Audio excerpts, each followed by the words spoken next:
मंडळी, येत्या 30 एप्रिल रोजी अक्षय तृतीया 3.5 मुहूर्तांपैकी एक मानला जाणारा शुभ मुहूर्त आहे. अक्षय म्हणजे कधीही क्षय न होणारे. तसेच अक्षय तृतीयेला दानाला आणि पवित्र गंगा स्नानाला विशेष महत्त्व आहे. तसेच गायीचीही सेवा उपासना या दिवशी करावी, कारण गोमातेची उत्पत्ती समुद्रमंथनातून झालेली आहे. गोमातेची सेवा केल्याने 33 कोटी देवी देवतांचा आशीर्वाद आपल्याला लाभतो. तसेच जीवनातील वास्तुदोष, पितृदोष, शत्रुपीडा, संकटे दूर होण्यासाठी, घरातील इडापिडा, नकारात्मकता असेल, सतत घरामध्ये पैशांसंबंधी अडचणी असतील, घरात वादविवाद होत असतील, तर या दिवशी माता लक्ष्मीसहित भगवान श्री हरी विष्णूंचा फोटो खरेदी करून घरामध्ये आणावा. तसेच माता लक्ष्मी, अन्नपूर्णा मातेची मूर्तीही आणावी. कवड्या, कमळगट्ट्याची माळ, श्रीयंत्र या लक्ष्मीकारक गोष्टींची खरेदी करावी. यामुळे घरात सकारात्मकता निर्माण होत असते. तसेच कमळाचे फूल अक्षय तृतीयेला माता लक्ष्मीला अर्पण करावं. यामुळे मातेचा वरदहस्त आपल्या संपूर्ण कुटुंबावर राहतो. त्या घरातील लोकांची उत्तरोत्तर प्रगती होते.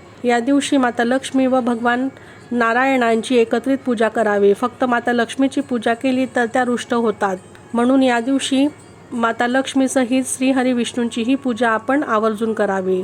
तसेच या दिवशी गायीचीही विधिवत पूजा करावी आणि गायीला तूप लावलेली साजूक तुपातील पोळी आणि तांदळाची खीर तसेच गूळ हा नैवेद्य अर्पण करावा.